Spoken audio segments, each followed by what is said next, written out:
자, 여러분들 이번 시간에 우리가 기출문제 77회 기출문제 해석 강의 드리도록 그렇게 하겠습니다.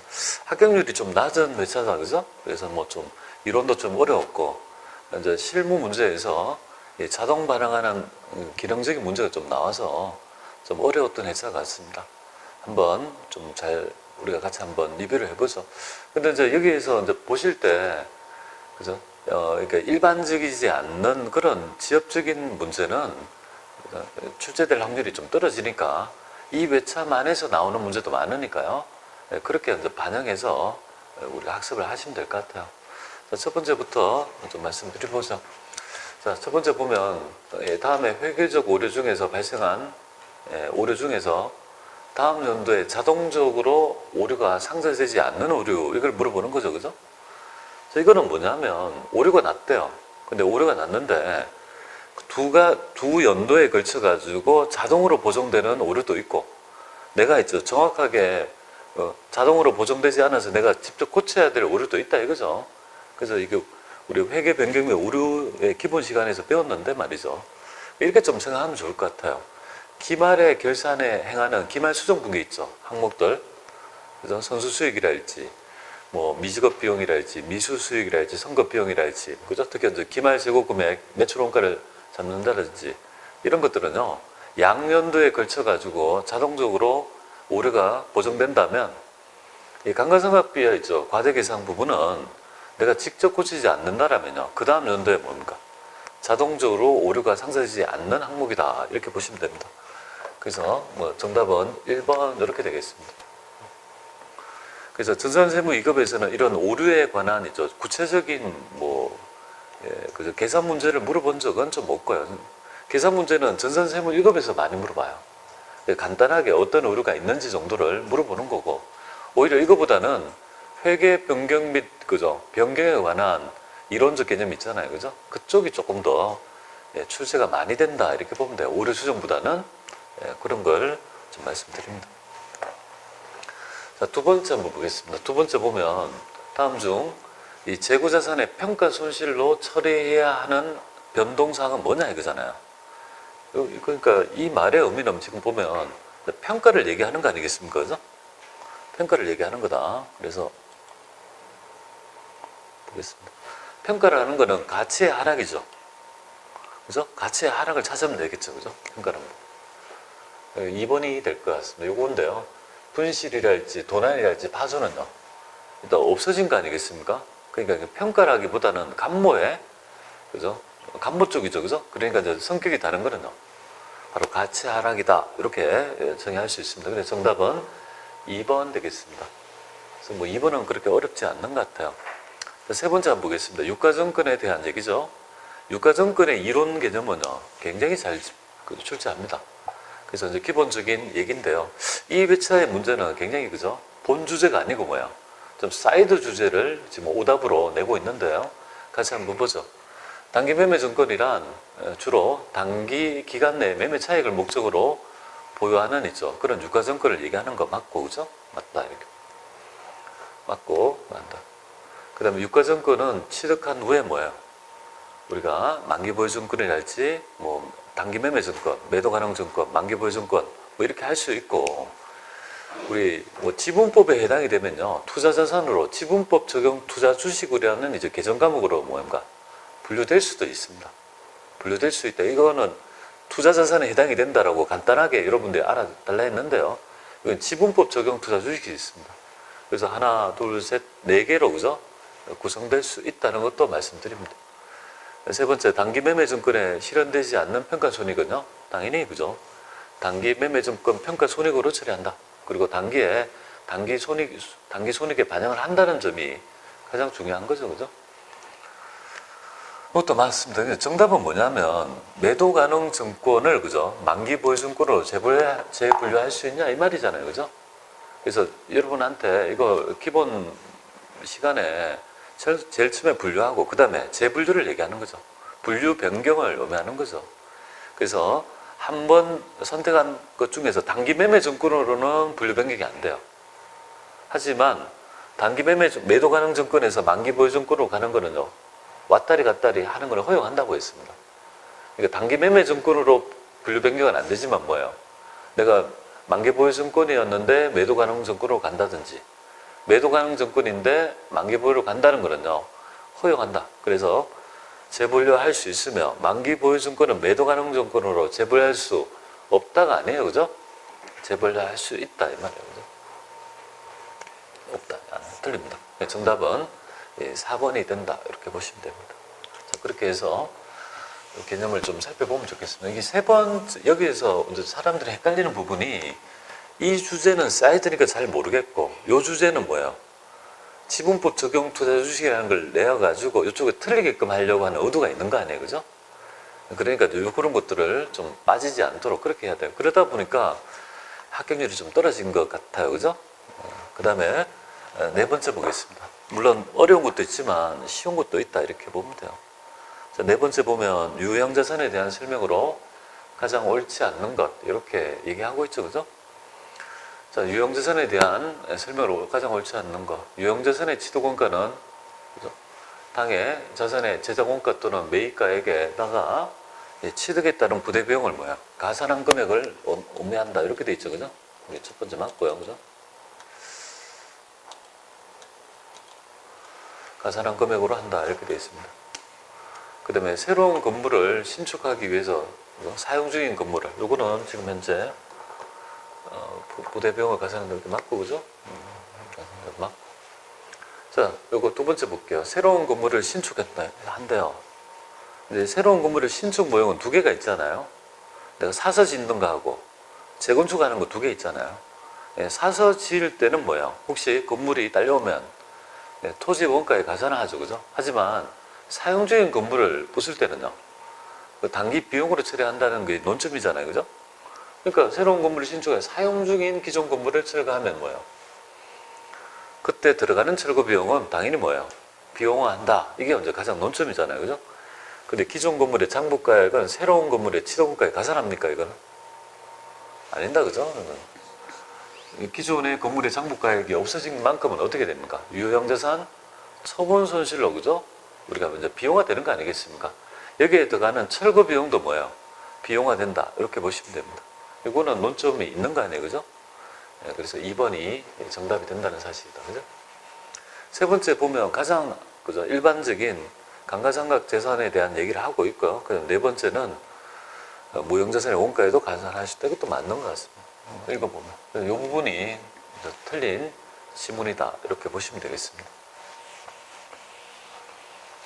자, 그 다음에 다섯 번째 볼게요. 다음 중 손익계산서에 반영될 영업이익에 영향을 미치지 않는 것. 그러니까 영업이익에 영향을 미친다는 말은 판관 세 개가 있잖아요, 그죠? 매출액과 매출원가, 판관비를 차감한 금액이 바로 영업이익이 되니까 여기에 미치지 않는다는 말은 영업의 수익이나 비용을 찾아보면 되죠, 그죠? 그런 걸 의미합니다.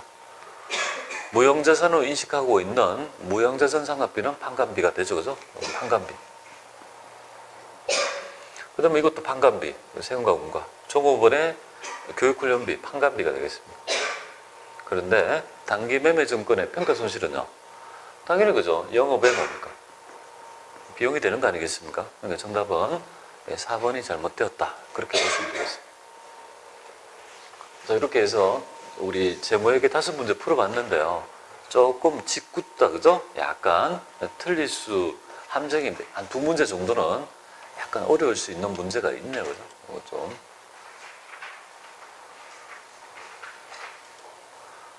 자, 6번 한번 보겠습니다. 6번 보면 이제 원가가 들어간다, 그죠? 근데 원가의 첫 번째 문제가 일반적인 것보다는 약간 있죠. 예외적인 문제가 나왔다고 보면 돼요. 보통 정상개별 원가 계산은 지금 차이가 지금 어떻게, 배부 차이가 지금 현재 어떻게 되어 있는지를 물어보는 게 일반적이죠. 근데 얘는 뭐냐면 차이 나는 금액을 어떻게 조정할 거냐, 배부 차이의 조정에 관한 얘기를 물어보고 있죠, 그죠? 이것도 이제 기본 시간에 우리가 학습을 다 한 건데요. 요거를 지금, 그죠? 부족한 배부, 과소 배부 5만 원 있다, 그죠? 과소 배부 5만 원 있잖아요, 그죠? 5만 원을 뭡니까? 원가 요소 비례법이라는 거는 요 비례죠. 여기에 붙어 있는. 원가 요소 비례법은, 기준법은 요 기준이고, 초원가 기준법은요, 요 밑에 있는 합계를 기준으로 하는 거죠, 그죠? 초원가 비례배분법은요, 요렇게 세 개의 그죠 비율에 의해서 배분하는 거고, 원가 요소 비례 배분법은요, 요거 제조간접비 요 비율 있죠. 요거에 의해서 하는 걸 의미합니다. 그러니까 지금 현재 보면 얘는 아까 얘는 30%, 얘는 20%가 되고요. 얘는요 50%의 비율이죠, 그죠? 자, 부족 배분은 불수치약이라고 여러분 아시죠? 차변 잔액이 있는 거 아니에요, 그죠? 차변에 잔액이 있습니다. 그러면 차변에 있는 5만 원을 우리가 이제 조정해 봅니다. 제조간접비를 차변에 있던 것을 5만 원을 여기에다 뭡니까? 이쪽으로 해서 일단 차이를 그죠? 일단 없애주고 이제 대체해야 될 거 아니에요, 그죠? 차변에 있죠. 불수치약이니까 플러스니까 그죠? 과수 배분이니까 하고, 여기에 요소가 지금 제공품, 그럼 제품, 그 다음에 매출원가, 이렇게 이 세 가지 요소에 의해서 이제 배분한다는 거 아니겠습니까? 그죠? 이 세 가지 요소의 원가 비율이 지금 얘는 30%, 얘는 20%, 얘는 50% 이렇게 배분한다는 거다, 그죠? 그러면 5만 원에 53, 15,000원, 요거는 만원, 요거는 25,000원 이렇게 되겠습니다. 이렇게 해서 이 제조간접비를 그죠? 과소 배분 금액을 차이를 조정하는 회계처리를 할 건데, 그죠? 물어보는 답이 뭐냐면, 그럼 매출원가에 배부되는 금액은 얼마냐 이 말이죠. 추가적으로 당연히 뭡니까? 당연히 25,000원이 되겠죠, 그죠? 어려운 게 아니다. 정답은 1번이 되겠습니다. 그렇게 해서 풀어보시면 될 것 같습니다. 어려운 거 아니에요. 배분 차이 조정하는 방법 어렵지 않습니다. 요거에 의한 하는 거 말씀드리고, 일반적인 패턴은 과대냐 과소냐, 그죠? 그 부분이 일반적인 문제인데, 얘는 약간 좀 예외적으로 좀 낸 것 같아요. 이런 패턴은 전산세무 1급에서 좋아요. 그러니까 난이도가 약간 높은 부분을 지금 차용해서 내다 보니까 합격률이 좀 떨어진 감이 없지 않아 있습니다. 자, 7번 볼게요. 7번은 어렵지 않아요. 7번의 내용을 보면 이렇게 돼 있네요. 내년에 예상 물량을 생산하기 위해서 기계장치를 한 대로 추가로 구입하기로 한다. 그러면 이 기계 한 개당 있죠. 우리가 최대 생산량은 10만 개를 생산할 수 있다는 얘기죠, 그죠? 10,000 개를 생산할 수 있어요. 근데 이제 기계장치장 원가는 2천만이고 내년에 예상되는 생산량은요, 그럼 24,000개니까 결국은 기계를 몇 대 우리가 임차를 해야 돼요. 3개를 임차해야 되죠, 그죠? 어떤 일정한 범위 내에서는 원가가 일정하다가 그 관련 범위를 벗어나면요, 그죠? 이렇게 비례적으로 이렇게 계단처럼 올라가죠, 그죠? 그래서 우리가 이걸 중고정 원가라고 하잖아요, 그죠? 정답은 4번이 되겠습니다, 그죠? 기본적인 원가 행태에 따른 구분을 우리가 아는지를 물어보는 것 같습니다. 어려운 건 아니고요. 그냥 일반적인 기출문제 패턴이었다 이렇게 보면 되겠습니다. 자, 8번. 너 쉽다, 그죠? 네, 다음은 손익계산서나의 매출원가 또는 제조원가 명세표에 포함되어 있지 않는 항목은 뭐냐 이거잖아요. 당연히 그러면 포함되지 않는 거, 매출원가 또는 손익계산서의 매출원가 또는 뭐야? 매출원가에 포함되어 있는 항목 혹은 뭐야? 제조원가 명세표에 포함되어 있지 않는 항목은요? 당연히 그죠. 유형자산 처분이익은, 그죠? 손익계산서에는 있지만 매출원가에는 없는 거죠, 그죠? 네, 정답은 4번이 되겠습니다. 나머지는 전부 다 우리 제조원가 명세표나 또 두 개는요, 제조원가 명세표에 있는 거고 얘는요, 손익계산서에 있는 거다, 그죠? 네, 그런 것들을 우리가 알 수 있습니다. 9번 보죠. 보통 일반적으로 종합원가 계산은 완성품 한산량을 물어보는 게 일반적이에요. 그런데 완성품 한산량을 출제하지 않으면 우리가 선입선출법하고 평균법에 대한 특징이랄지 차이를 물어보는 게 일반적입니다. 그래서 이제 이런 것도 일반적인 패턴이니까 계산 문제도 대비하셔야 되는데요. 한번 보죠. 우리 가장 옳지 않는 거 찾아보네요. 우리 모형 중에 어떤 게 더 우수한 모형일까요? 당연히 선입선출법이죠. 평균법은 전개의 원가를 한 단계에 다시 뭡니까?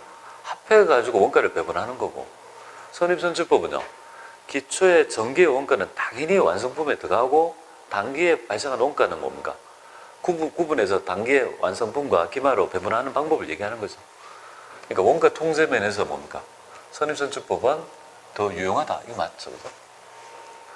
두 번째, 평균법의 가정하에서의 완성품 환산량의 의미는요, 기초제공품이 단계에 재착수되어 가지고 나타난 양을 의미하는 거죠. 그러니까 완성품 환산량 계산할 때 순수한 단기 발생 자금량만을 의미할까요? 아니다, 그죠? 순수한 단기 자급 발생량은 바로 선입선출법의 얘기죠, 그죠? 아니다. 그러다 보니까 평균법의 완성품 환산량이 선입선출법보다 항상 뭐예요? 많을 수밖에 없는, 기초가 있다면 뭐 그런 현상이 있죠, 그죠? 자, 기초 제공품 원가에 대해서 평균법은 기말 제공품에 배부하지만 선입선출법은요, 뭐 기말 제공품에 배부하지 않는다, 이렇게 보고도 맞고, 기초 제공품이 없다면요, 차이가 없다, 뭐 일반적인 얘기가 되겠습니다. 정답은 2번이 될 것 같습니다. 자, 그럼 10번 한번 볼까요? 10번 문제 보겠습니다. 자, 다음 자료를 이용해서 우리가 비정상 공선 원가를 구해봐라, 이거죠. 근데 이제 비정상 공선 원가를, 공선 수량을 구해보라 했는데요. 얘는 쉬운 패턴이고 어려운 패턴은요, 바로 정상 공선 원가를, 그죠? 우리가 정상 공선 원가를 배부할 때 기말 제공품의 통과 여부에 따라 배부할 거냐 말 거냐가 가장 어려운 이론 문제죠. 그 부분이 어려운 거고, 얘는요, 뭐 굉장히 쉽다, 이렇게 보면 돼요. 그래서 뭐 참고로 말씀드리면, 정상 원가는 비효율에서 나타나는 게 아니에요. 우리가 이제 정상 공선 원가는요, 비효율에서 나타나는 게 아니라, 비효율에서 나타나는 공선 원가는요, 비정상 공선 원가죠, 그죠? 정상 공선 원가가 나타나면 해당 물량이 기말 제공품에 통과했다라면 배분하는 거고, 통과하지 않았다면요, 배분하지 않는 게 그죠? 가장 중요한 얘기예요. 얘는 그죠? 수량을 구하려면 그냥 그대로 따라가면 될 것 같아요. 일단 물량이 얼마가 됐는지를 알아야 돼요. 기초하고요, 삭수량을 보면 되면, 그죠? T 계정의 차변 수량을 생각하면 되죠. 1000개구나, 이렇게 생각하면 돼요. 그럼 1000개를 맞춰주면 될 것 같아요. 1000개를 맞추는 걸 한번 해보겠습니다. 그럼 여기에 지금 있죠, 이렇게 T를 딱 그려가지고, T를 뭐 기초가 있고, 그죠? 단기 착수 물량이 있겠습니다. 여기 이제 1000개를 맞추면 돼요. 1000개, 200개, 이거는 800개, 이렇게 됩니다. 그럼 완성이 될 거고, 완성 수량이 있을 거고, 기말 수량이 있어요. 공선이 있다는 거네요. 공선은 그게 두 가지로 나눈 거 아니에요, 그죠? 정상과 비정상이 있다. 요거는 지금 현재 정상하고 비정상 공선, 이렇게 두 가지가 있는 거 아니에요, 그죠? 물량을 맞춰보겠습니다. 기말 제공품 50개, 그럼 완성은 900개, 이렇게 됩니다. 그러면 유추하면, 물량을 유추해보면 당연히 공선은 50개가 될 거다, 그죠? 요거를 이제 유추를 하고 이렇게 제시하는 자료에 보니까, 우리 정상 공선은요, 단기 완성품 물량의 5%를 가정한다는 거니까, 이 물량이 몇 프로라는 거예요? 5%니까 45개다, 이렇게 되는 거죠. 그러니까 결국은 추론하면 X를 물어보는 거니까, 결국은요, 5개가 정답이 된다, 그죠? 산수가 됩니다. 정답은 1번이 되겠습니다. 그러니까 공선 수량을 구하는 방법 어렵지 않습니다. 굉장히 산수에 불과한 거니까 이렇게 출제되면 맞춰주면 좋겠습니다. 그래서 원가는 그렇게 뭐예요, 특별하게 어려운 부분이 아니죠, 그죠? 그러니까 제목에서 조금 뭔가 직구적 문제가 있었다면, 약간 헷갈리는 문제가 있다면 원가는 평이해요. 그러니까 이거는 어느 정도 맞춰가지고 전체적인 점수가 되어야 될 부분이다 라고 보면 됩니다. 자, 그 다음에 우리가 세법으로 넘어갑니다. 자, 11번부터 우리가 세법에 관한 얘기를 하게 될 건데요. 일단 우리 간주 공급에 대한 과표를 구할 때 있죠. 간주 공급의 과표를 구할 때 우리가 일반적인 비상각 자산은 시가로 하고요, 상각 자산은 간주 시가에 의한다 했을 때 우리가 이제 간주 시가에 대한 가치 감소를 가정하죠. 요 개념은 납부세액 재계산 계산할 때 있죠, 동일한 패턴이다, 이렇게 보면 돼요. 그래서 이 상각 자산 중에서 5%씩 가치가 떨어진다는 가정을 하는 있죠. 그런 자산은 우리가 건물 구축물을 의미하는 거고, 나머지 건물 구축물이 아닌 감가상각 자산에서는요, 한 개의 25%씩 가치가 떨어진다는 가정을 해서 우리가 계산했지 않습니까? 그렇기 때문에 정답은 몇 번이 될까요? 바로 5%씩 한 기에 가치가 떨어진다고 가정해서 간주시가를 구하는 것들은 바로 1번. 건물이 된다, 그죠? 그런 것들을 우리가 공부를 해봤죠, 그죠? 이런 것들을 전산세무 2급에서는 잘 출제를 안 했거든요. 이전에 기출문제 한번 찾아보세요. 잘 없거든요. 그지는 없어요. 그런데 세무 1급에서 많이 내던 패턴을 그냥 여기 툭 던지니까 사람들이 좀 어려워했다는 거예요. 이전에 세무 2급 기출문제를 보세요. 이런 게 없단 말이에요. 그죠? 그러니까 좀 어려워했다. 이렇게 보시면 됩니다. 자, 12번 보겠습니다. 정답은 이렇게 될 거고요. 12번에 보면 우리 주사합장 총괄 납부 제도에 대한 설명으로 틀린 것을 찾아보라. 이렇게 되어 있습니다. 그죠? 그래서 주사합장 총괄 납부 제도하고 사업자 단위 과세 제도에 대한 명확한 개념이 필요하죠. 여러 가지 부분이 있겠지만 가장 중요한 건 뭘까요? 가장 중요한 거는 주사합장 총괄 납부는 신고는 따라오고 납부만 총괄하는 거고, 그죠? 사업자 단위 과세 제도는요, 신고 납부를 총괄 사업장에서 본점에서 한꺼번에 한다는 게 가장 중요하고, 그 다음에 이제 거기서 파생되는 게 뭐냐면요, 신고를 따로따로 할 수 있다는 말은 각각 사업장마다 사업자 등록번호가 있는 거고, 사업자 단위 과세 제도는요, 사업자 단위 과세 제도 적용 사업장에 뭔가 사업자 등록번호는 하나밖에 없어요. 그리고 새로운 그죠 과세 사업장이 생기면요, 이렇게 1년번호를 부여해서 끼워 넣는 개념이니까 사업자 등록을 추가적으로 하지 않아도 된다는 것들이 가장 중요하다, 이렇게 보면 돼요. 처음에 묶을 때는 사업자 등록을 다 받아가지고 묶지만 그 다음에는요, 그 1년번호로 그죠, 사업자 등록번호는 하나밖에 없다는 게 가장 중요한 것 같습니다. 자, 1번 사업장이 둘 이상 있는 경우에 주사업장 총괄 납부를 신청하면 주된 사업장에서 부가치세를 일괄해서 납부하거나 환급받을 수 있다. 맞습니다. 근데 여기에 신고 납부란 말이 있으면 안 돼요.